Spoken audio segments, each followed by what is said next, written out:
Lut alayhissalom Ibrohim alayhissalomning ukasining o'g'li edi. Ibrohim alayhissalom olovga otilib, Allohning mo'jizasi bilan omon qolgach, shahardan chiqib ketishda Lut alayhissalom ham hamroh bo'lgandi. Shom shahriga borganda Alloh taolo Hazrati Lutni Sadum xalqiga payg'ambar qilib yubordi. U zot Ibrohim alayhissalomdan ayrilib, Allohni tanitish uchun odamlar ichiga borgandi. O'sha paytda Sadum xalqi ichida axloqsizlik avj olgan bo'lib, ular o'zlariga nasihat qiluvchilarni quvib solardi. Ular axloqsizlikni to'g'ri yo'l deb hisoblashardi.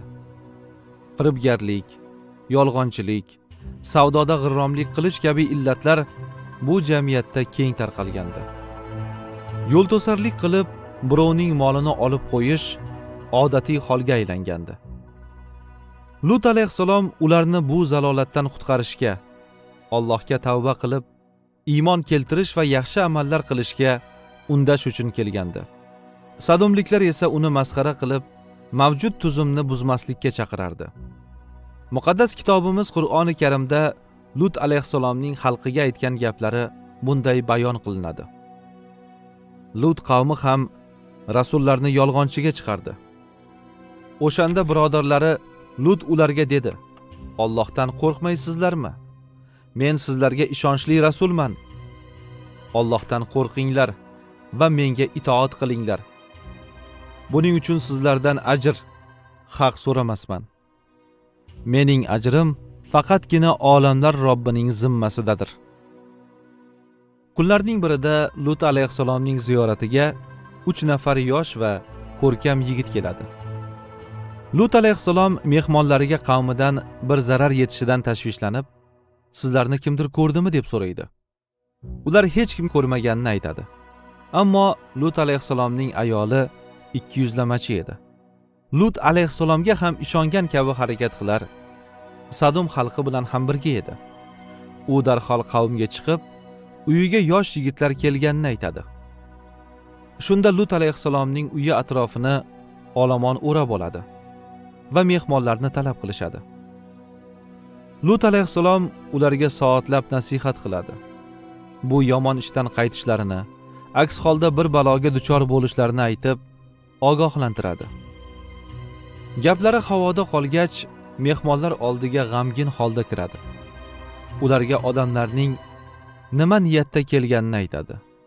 3 navqiron yigit Lut alayhissalomga g'am yemasligini, o'zlarining farishta ekani, Sadum xalqiga jazo olib kelganlarini bildirishadi. Lut alayhissalomga iymon keltirganlarni ergashtirib, quyosh chiqquncha bu yerdan chiqib ketishi lozimligini aytishadi. Bu yerdan chiqib ketayotganda ortga qaramasliklarini tayinlashdi.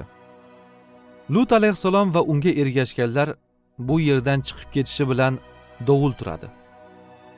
Osmondan toshlar yog'adi va bu yerda qolganlarning hammasi halok bo'ladi. Lut alayhissalom va iymon keltirganlar duo o'qigan holda ortga qaramasdan ketaverishadi. Biroq Lut alayhissalomning ayoli nima bo'layotganiga qiziqib ortiga qaraydi va shu ondayoq tosh tegib o'ladi.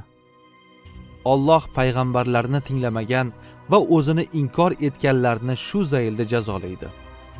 Amrimiz kelgan paytda u o'lkani ostin-ustun qildik va ustidan ketma-ket sopol toshlarni yog'dirdik.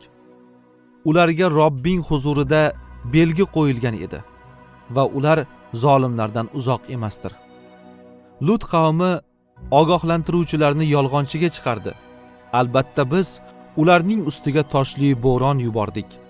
Faqat Lut oilasiga sahar chog'i najot berdik. O'z tarafimizdan ne'mat o'laroq shukr qilganlarni ana shunday mukofotlarimiz.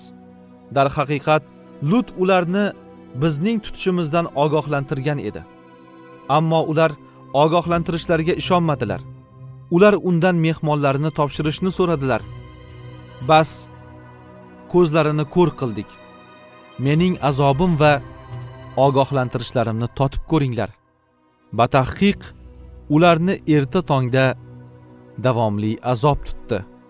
Bas, mening azoblarimni va ogohlantirishlarimni totib ko'ringlar.